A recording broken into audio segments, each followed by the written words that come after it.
is up, everybody? Welcome back to the Burndown YouTube channel. And today, what we're gonna do like a hybrid kind of a what's happening and then an update. I ripped the motor out of the Maliboom. I think you guys saw the video like a week or something ago. We sent the converter out to Florida Torque Converter.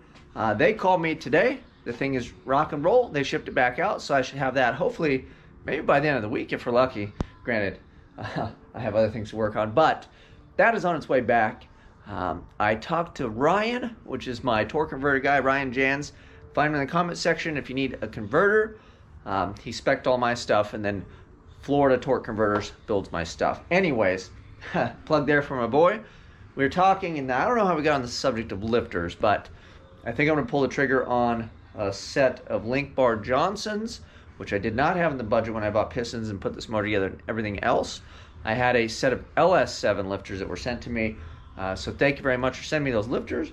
They were rock stars. They're still good, and we're going to keep those things on oil and then put them on the shelf for the next project motor, or who knows? We'll see. We'll see how life treats us this season. And the meat and potatoes of the video, I just wanted to kind of go over the motor with you. I didn't want to do a whole video of me pulling the whole thing apart, because I don't know how many times you guys can tolerate me pulling junk motors apart.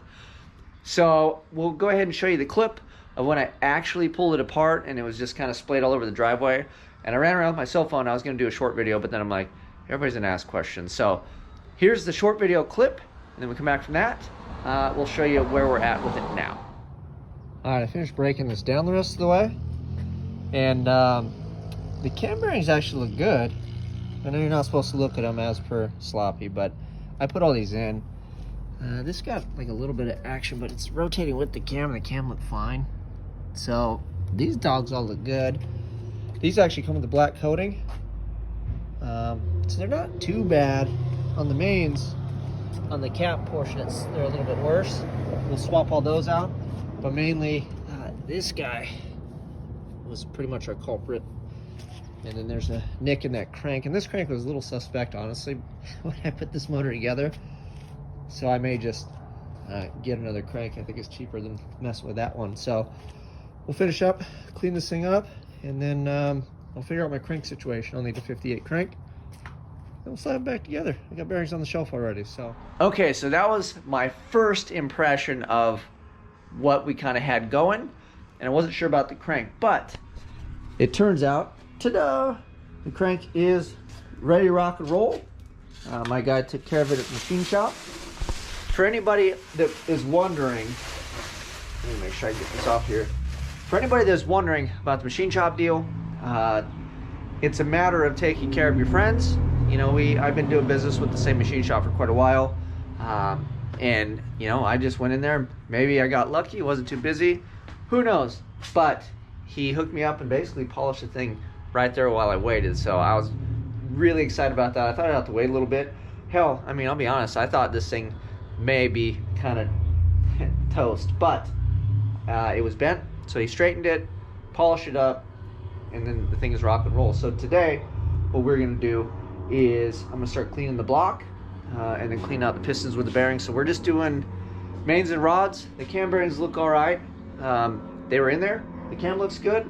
The bearings look decent. So I'm just going to put it back in. There's no reason trying to knock cam bearings back in. I feel like you could kind of get one of them crooked, or you could, you know, misalign the holes or whatever. So that was working. It doesn't look all that bad. The rest of the bearings, they you know, they got beat up a bit. So here's the parts. I didn't give you guys a good look on that other video for the most part. I'm trying to make too big of a mess. Sorry for the audio.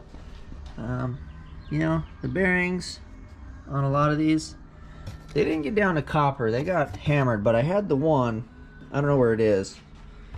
Oh, the bearing's gone out of it. That one, this one got hammered. It was showing copper. That was on, this is piston number 5. And then we tightened this up, we checked the radius. This one's good to go.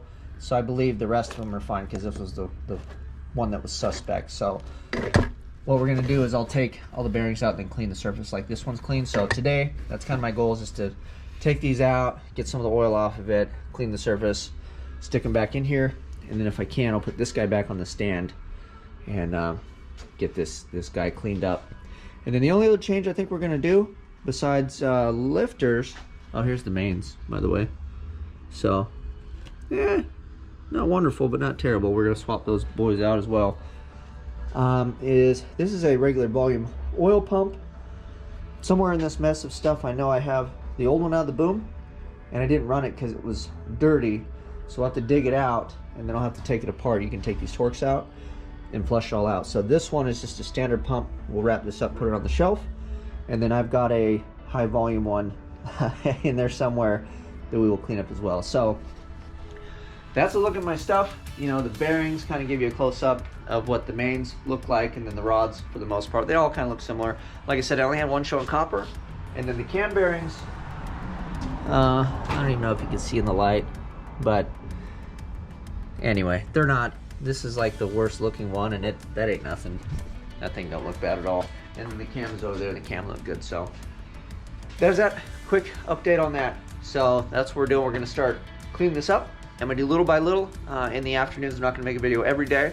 So hopefully this weekend, I'd like to at least short block this thing. I don't think I'll have lifters by then, so we can't long block it. But at least if we can short block it, we're doing good. And then if I run out of stuff for this, we always got the twin Tobago. Everybody's asked me where the Bago's at, so it's still here. It's still alive. So yeah, it's just hiding back there in hibernation. It looks weird out front without the big old monster Bago back here. So that is it. We'll keep you guys posted. Thanks for watching a little update video, and we'll keep rolling. So I think this weekend the content may be some Bago. I got to put that cooler on there, so maybe we'll tackle that. If not, I've got some holes and some things to weld up. So it's only Tuesday right now, so I got the rest of the week to figure out what we're gonna grind on this weekend. But I'm hoping maybe next month we can maybe hit the track. I don't want to get too far ahead of myself, but that's kind of the goal we're shooting for.